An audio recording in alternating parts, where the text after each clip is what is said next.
कोई जानता भी है कि चावल का एक दाना तैयार होने में कितना समय लगता है? नहीं जानता। 120 दिन 120 दिन तक जब एक किसान का पसीना उस धान के खेत की मिट्टी में बूंद बूंद मिलता है, तब जाकर अन्न पैदा होता है। और ये भी बता दूं कि हमारे देश में खाना बर्बाद नहीं किया जाता।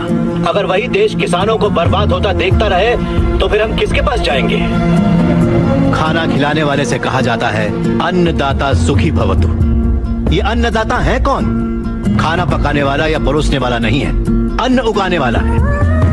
और ये खेती जैसा उपहार ईश्वर ने हमें दिया है। सेल फोन के बिना हम जिंदा रह सकते हैं, टीवी और एसी के बिना भी हम लोग जिंदा रह सकते हैं। जो टीवी और एसी बनाते हैं वो करोड़ोंपति हैं, लेकिन अन्न उगाने वाला वो गरीब किसान इतनी कड़ी मेहनत और धूप में पसीना बहाने के बाद दिन ब दिन गरीब होता जा रहा है। फैक्ट्रीज लगाना गलत नहीं है, बिल्कुल सही है, लेकिन खेतों को बर्बाद करके फैक्ट्रीज लगाना गलत है।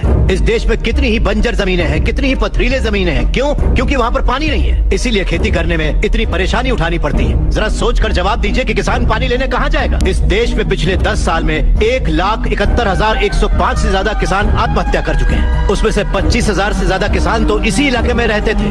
हर आधे घंटे में एक किसान आत्महत्या कर रहा है, ये जानते हैं क्या आप? लेकिन सच्चाई यही है, जहाँ मौत इतनी सस्ती है वो देश कभी आगे नहीं बढ़ेगा सर। तकरीबन 10 लाख से ज्यादा किसान अपना पेट पालने के लिए गांव छोड़कर शहर में मजदूरी करने आ जाता है। जो हमारे देश की रीढ़ की हड्डी है वो बिल्डिंगों में चौकीदारी करता है। जो किसान हमारा भगवान है, अन्नदाता कहलाता है, वही मंदिरों के सामने भीख मांगता फिर रहा है। वादों पर मत जाइए, जमीन पर आ जाइए। एक कॉर्पोरेट में काम करने वाला हजारों करोड़ का उधार लेकर विदेश भाग गया और वहाँ बैठकर विदेशी शराब पी रहा है। सिर्फ 5 या 10 हजार उधार लेने वाला किसान जहर पीकर अपनी जमीन पर जान दे रहा है।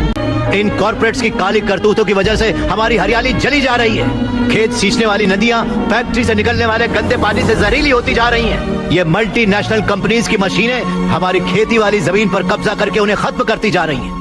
पर ये दिखाई नहीं देता। किन फैक्ट्रीज की बात कर रहे हैं आप? सारे हेल्दी फूड्स में मिलावट करके ये उसे बर्बाद करते जा रहे हैं। अंडे को शैम्पू में, गाजर को क्रीम में, सोया को साबुन में। 2 रुपए का अंडा 10 रुपए में, 10 रुपए का गाजर 100 रुपए में खरीद रहा है ये कॉर्पोरेट वर्ल्ड। इस रेट पर क्या कोई गरीब खरीद पाएगा?